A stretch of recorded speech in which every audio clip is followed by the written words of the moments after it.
тебя сильнее и успешнее, потому что большинство вещей, которые были мною, как бы, скажем так, увидены во втором дыхании, они реально как бы много чего перевернули в моем понимании, да. И с этим пониманием я приехала и начала много, естественно, нашла сопротивление, много всего того, что, в общем-то, с чем столкнулась, сразу с трудностями, которых, казалось, мне даже раньше и не было, да. Но я поняла, просто я их раньше не видела, значит, теперь я их вижу. И какие-то моменты, их надо усилить. Открывается понимание сразу. В этот момент, когда ты начинаешь принимать, начинаешь видеть, что именно тебе необходимо еще добавить. То есть тогда у тебя не было понимания, потому что ты получаешь настолько новые данные, что ты к ним не очень готов.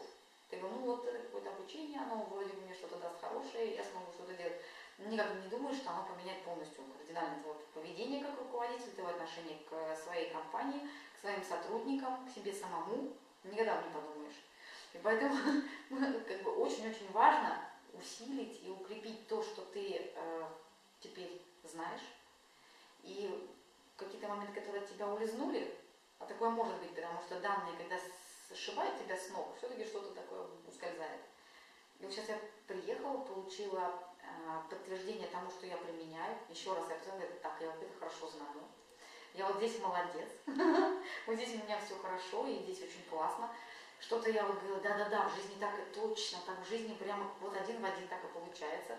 А что-то я смотрю, думаю, боже мой, точно.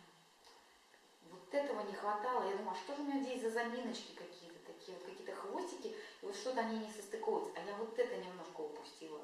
Вот если бы я вот это делала, там, да, то я бы не получила. И тут как вот был какой-то такой момент, когда я там проскочила там фразу как бы про обучение, там, что обучать всех, не обучить всех, там. Но также хочется же дать что-то людям, ты даешь. Но в какой-то момент, вот я сейчас я поняла, вот где моя ошибка. Немножко больше времени уделяешь тому, что в данной ситуации не надо было так. Вот.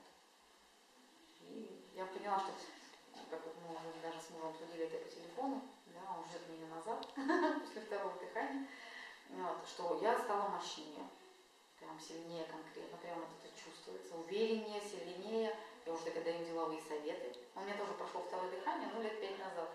И он больше меня мечтает о коррекции, потому что тогда был первый вариант, он был еще поменьше, покороче. Я могу сказать, даже за эти полгода вариант изменился. Вот для тех, да, кто думает, что он пошел недавно, да, как бы и там все хорошо. Нет, он стал еще лучше, поэтому что-то будет сильно новое и как-то немножко с другой стороны. Более понятно, более так интересно. Вот. И я знаю, что для него это было вообще полным открытием. Потому что я знаю, какие вещи он применяет, что-то еще. И я сейчас еще раз вижу, да, что он действительно сильный парень, он молодец. Блин, какие он успехи, и как ему понравится, и в каком он будет в восторге, когда он